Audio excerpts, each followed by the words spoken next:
Des personnes en formation de chef de projet learning, e-learning, m'ont interviewé ces derniers temps en direct sur Skype. Souvent, ces personnes m'ont demandé ce que je mettais le plus en avant dans mon métier d'ingénieur pédagogique dans des dispositifs ouverts et à distance.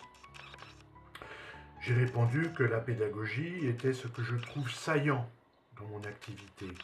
J'ai même ajouté que le fait de m'intéresser à la formation à distance, il y a une vingtaine d'années, a révolutionné ma pratique professionnelle au quotidien. En effet, peut-être que ma pratique auparavant d'instituteur spécialisé, de professeur d'éducation manuelle et technique, professeur de technologie en collège, peut-être que cette pratique avait engendré une certaine dextérité qui devait finir par nuire à la finesse de mes préparations de cours. Avec la formation à distance, il m'a fallu revisiter les fondamentaux de mon métier.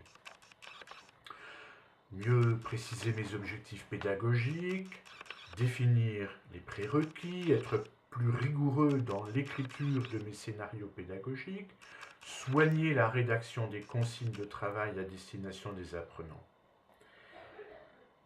Dans le domaine de l'évaluation, j'ai eu à me re-questionner pour diversifier mes méthodes d'évaluation qui étaient certainement mon talon d'Achille en présentiel.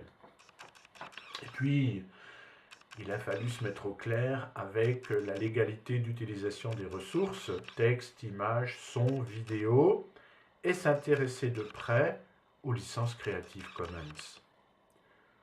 Lors des interviews, j'ai indiqué que la technologie n'est pas ma priorité. Certes, elle est essentielle à la bonne marche d'un dispositif distant, mais reste un outil. Cependant, il ne faut pas la négliger car elle renferme en elle-même des pistes souvent insoupçonnées. Ce sera le sujet d'un futur article. Je repense à l'instant à un texte de Michel Serres de 1998. Oubliez donc un moment les programmes et travaillez sur les canaux.